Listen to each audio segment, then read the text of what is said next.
E5 TV news కు స్వాగతం. ముందుగా హెడ్లైన్స్. సిక్కింలో ఎస్కేఎం విజయ్ బేరీ 2 సీట్లలో నెగ్గిన సీఎం ప్రేమ్ సింగ్.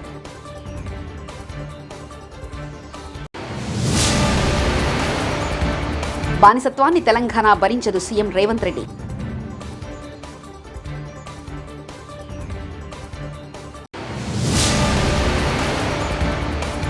రేవంత్ రెడ్డి జాక్పాట్ ముఖ్యమంత్రి కేటీఆర్.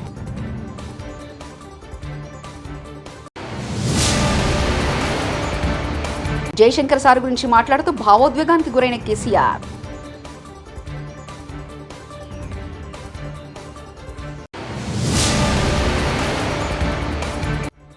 కౌంటింగ్ రోజున ఘర్షణలకు దూరంగా ఉందాం నాదెండ్ల మనోహర్. సార్వత్రిక ఎన్నికలు జరుగుతున్న సమయంలో ప్రకృతి విపత్తులు దేశాన్ని వణికించాయి. రెమాల్ తుఫాన్ ప్రభావంతో ఈశాన్య రాష్ట్రాలు తీవ్రంగా ప్రభావితమయ్యాయి. 2 రోజుల క్రితం వరకు ఎన్నికల ప్రచారంలో బిజీగా గడిపిన ప్రధాని మోదీ రెమాల్ ప్రభావంపై అధికారులతో చర్చించనున్నారు. ఇందులో భాగంగా ప్రభుత్వ అధికారులతో ఆదివారం ప్రత్యేకంగా సమావేశం నిర్వహించారు. తుఫాన్తో పాటు పలు ప్రాంతాల్లో గరిష్ట ఉష్ణోగ్రతలు నమోదవుతుండటంతో వీటిపై కూడా ప్రధాని సమావేశం నిర్వహించారు. లోక్సభ ఎన్నికల్లో మరోసారి ప్రభుత్వాన్ని ఏర్పాటు చేస్తామని ధీమాగా ఉన్న మోదీ జూన్ 4 తర్వాత 10 రోజుల ఎజెండాను ప్రకటించనున్నారు. సిక్కిం అసెంబ్లీ ఎన్నికల్లో విజయం ఏకపక్షమైంది. ముఖ్యమంత్రి ప్రేమ్ సింగ్ తమాంగ్ సారథ్యంలో సిక్కిం క్రాంతికారి మోర్చా వరుసగా రెండోసారి అధికారాన్ని నిలబెట్టుకుంది. 32 అసెంబ్లీ స్థానాల్లో 31 స్థానాలను ఎస్కేఎం గెలుచుకుంది. సంపూర్ణ ఆధిపత్యాన్ని సాధించింది. సిక్కిం డెమోక్రటిక్ ఫ్రంట్ ఎస్డీఎఫ్ కేవలం ఒకే సీటుతో కుదేలైంది. 2019 వరకు 25 ఏళ్ల పాటు రాష్ట్రంలో సిక్కిం డెమోక్రటిక్ ఫ్రంట్ అధికారంలో ఉంది. ఆసక్తికరంగా ఎస్డీఎఫ్ సుప్రీం రాష్ట్ర మాజీ ముఖ్యమంత్రి పవన్ కుమార్ చామ్లింగ్ ప్లోక్లా క్రమాంగ్ నామ్ చెబాంగ్ నియోజకవర్గాల నుంచి పోటీ చేయగా 2 స్థానాల్లో ఆయన ఎస్కేఎం అభ్యర్థుల చేతిలో ఓటమిని చవిచూశారు. ఏప్రిల్ 19న తొలి విడతలో సిక్కిం అసెంబ్లీ ఎన్నికల పోలింగ్ జరిగింది. భారీ భద్రతా ఏర్పాట్ల మధ్య ఆదివారం ఉదయం 6 గంటలకు అసెంబ్లీ నియోజకవర్గాల కౌంటింగ్ మొదలైంది. जनता पार्टी के नेतृत्व में एनडीए की सरकार बनेगा, पूरा बहुमत और 400 पार होगा। से ही और मेरा कार्यकर्ताओं को बहुत बहुत मैं धन्यवाद देना चाहता हूँ. उन्होंने पूरा परिश्रम किया और हम लोग ने 5 साल जो ये 5 साल के अंतराल में जो कठिनाई आए कोविड-19 20 और 21 में, उसके बाद देश में తెలంగాణ ప్రజలకు కాంగ్రెస్ అగ్రనాయకురాలు సోనియా గాంధీ రాష్ట్ర ఆవిర్భావ దినోత్సవ శుభాకాంక్షలు తెలిపారు. రాష్ట్ర సాధన కోసం ప్రాణాలర్పించిన అమరవీరుల త్యాగాలను ఆమె గుర్తు చేసుకున్నారు. ఈ మేరకు వీడియో సందేశాన్ని సోనియా విడుదల చేశారు. రాష్ట్ర ఆవిర్భావ వేడుకల్లో ఈ వీడియోను ప్రదర్శించారు. माँ तेलंगाना के उन अनगिनत शहीदों को श्रद्धांजलि अर्पित करते हुए करना चाहती हूँ जो इस महान राज्य के निर्माण के लिए शहीद हुए. मैंने 2004 में करीमनगर में तेलंगाना के लोगों से वादा किया था कि कांग्रेस पार्टी उनके अलग राज्य के सपने को पूरा करेगी. इस बयान के बाद मेरी अपनी पार्टी के अंदर भी असहमति हुई थी. कई लोगों ने हमारी पार्टी भी छोड़ी, मगर आपके धैर्य और संकल्प ने मुझे तेलंगाना के सपने को पूरा करने की शक्ति, साहस और प्रेरणा दी. पिछले 10 वर्षों में तेलंगाना के लोगों ने मुझे बहुत सम्मान और प्यार दिया है.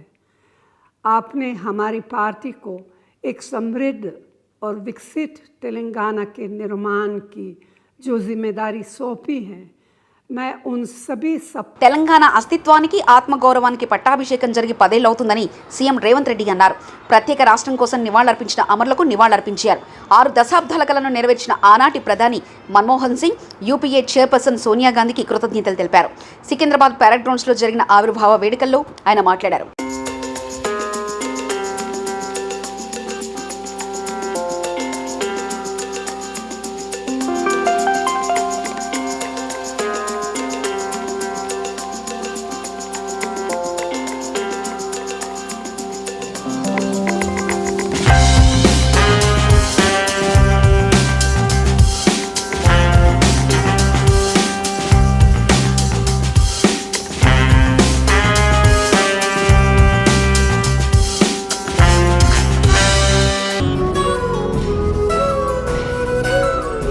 ఒక్కసారి తెరపైన కూడా చూడండి, ముఖ్యమంత్రి గారు, సిఎస్ గారు, డీజీపీ గారు, ఇతర పెద్దలు కనిపిస్తూ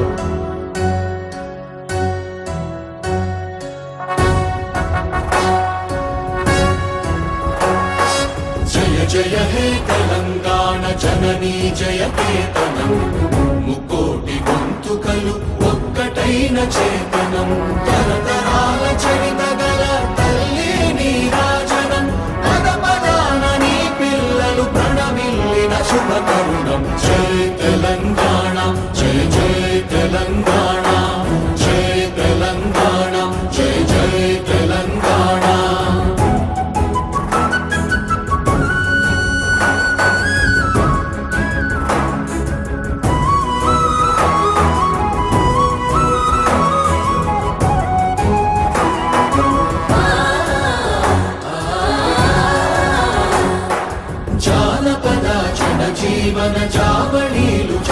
రేవంత్ రెడ్డి జాక్పాట్ ముఖ్యమంత్రి అని భారత కార్యనిర్వాహక అధ్యక్షుడు కేటీఆర్ ఎద్దేవా చేశారు. ఆయనకు తెలంగాణ ప్రజల త్యాగాలు, ఉద్యమం గురించి ఏమాత్రం తెలియదని విమర్శించారు.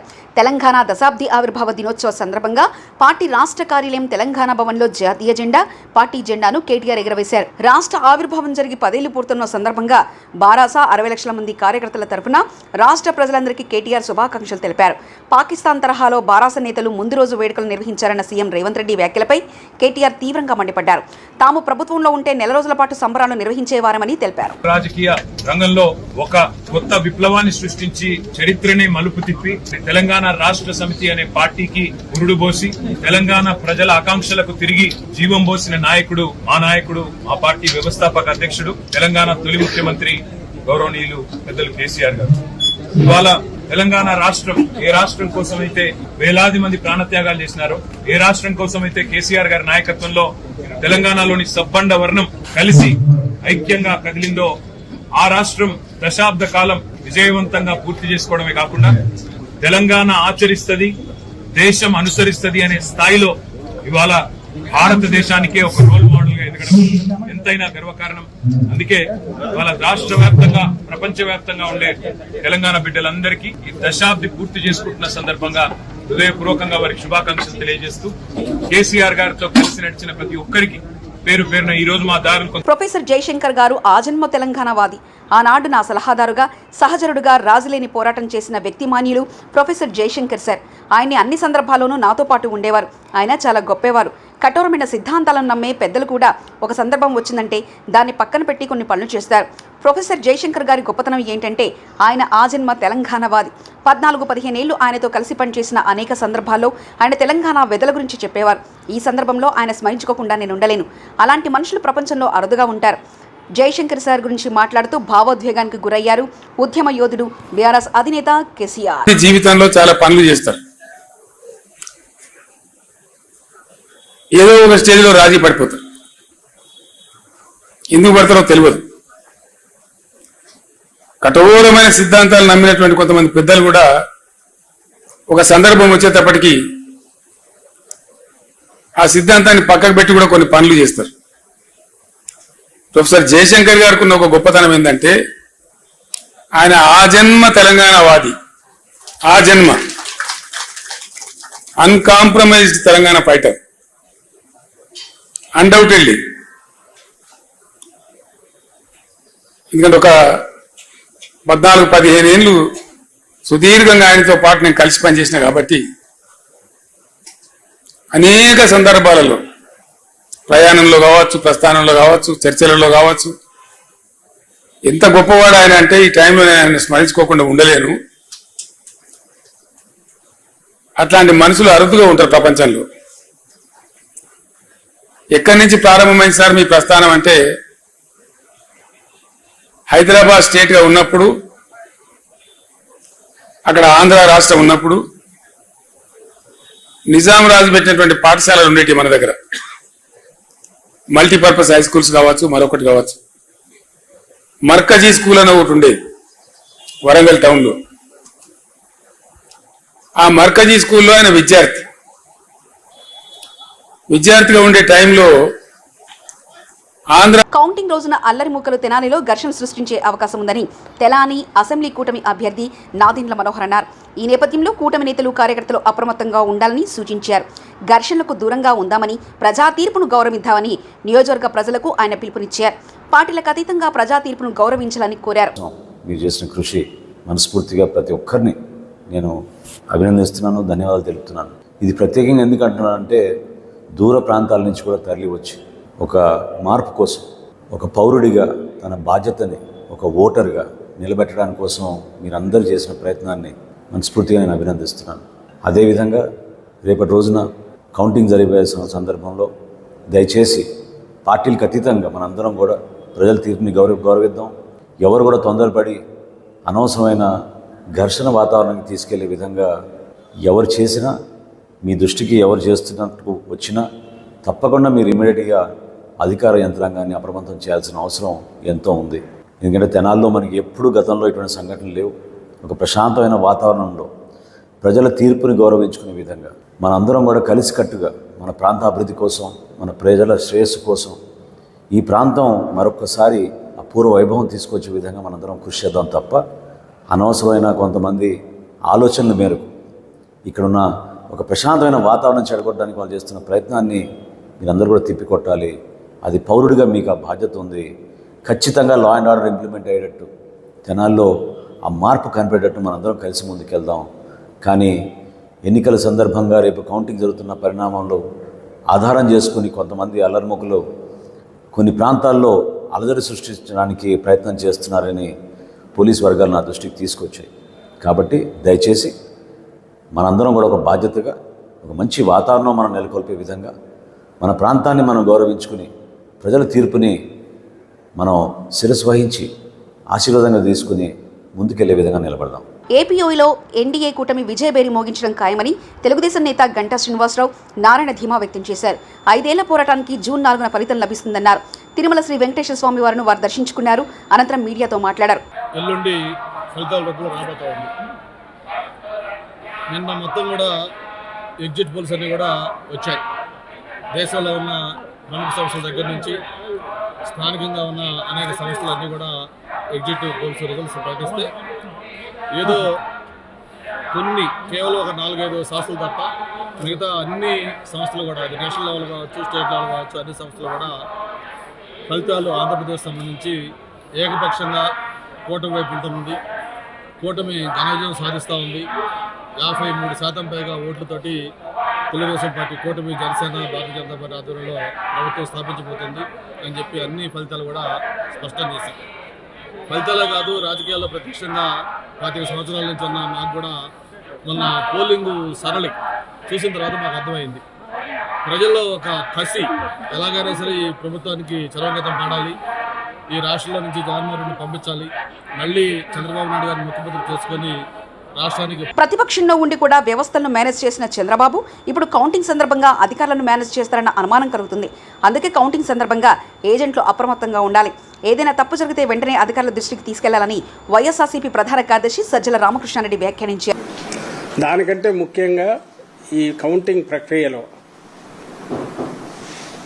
కౌంటింగ్ ఏజెంట్లు అనే వాళ్లకు equal importance, almost equal importance ఉంది. ఎవరి బాధ్యత వాళ్ళు సక్రమంగా నిర్వర్తిస్తే ఫలితాలు అనేవి కరెక్ట్గా బయటకు వస్తాయి. ఇది దాని స్పిరిట్. ఏదైతే ప్రజాస్వామ్యంలో మనం ఎక్స్పెక్ట్ చేసే ఇది రిజల్ట్ అనేది జెన్యూన్ ప్రజల ఆకాంక్షలను ప్రతిబింబిస్తాయి. ప్రజలు ఏమి ఓటు చేశారో, ఎవరికి బ్లెస్సింగ్స్ ఇచ్చారో అవే బయటకు వచ్చే అవకాశం ఉంటుంది. అయితే పోటీ ఇంత తీవ్ర స్థాయిలో ఉన్నప్పుడు, అందులోనూ మన రాష్ట్రంలో ఇప్పుడున్న పరిస్థితుల్లో ప్రత్యర్థులు ఏ రకమైన దీనికైనా పోయి ఎలాంటి కుట్రలకైనా పాల్పడి వాళ్ళ దీనికి తగినట్టు మలుచుకోవడానికి వ్యవస్థల్లో కూడా చొరబడి చేసే అలవాటు ఉన్న ప్రత్యర్థులను మనం ఇక్కడ ఎదుర్కొంటున్న నేపథ్యంలో వాతావరణం కూడా కొంచెం ఇదిగా ఉన్నందువల్ల మనం మోర్ అలర్ట్గా ఉండాలని చెప్తున్నాం. సిక్కింలో ఎస్కేఎం విజయబేరి 2 సీట్లలో నెగ్గిన సీఎం ప్రేమ్ సింగ్.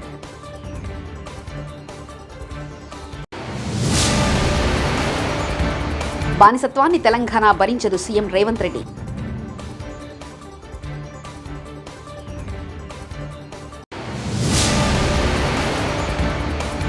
రేవంత్ రెడ్డి జాక్పాట్ ముఖ్యమంత్రి కేటీఆర్.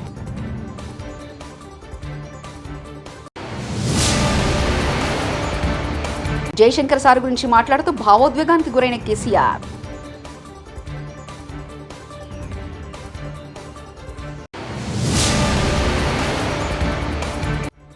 కౌంటింగ్ రోజున ఘర్షణలకు దూరంగా ఉందాం. నాదెండ్ల మనోహర్. ఇవి బులెటిన్ విశేషాలు. చూస్తూనే ఉండండి E5 టీవీ న్యూస్.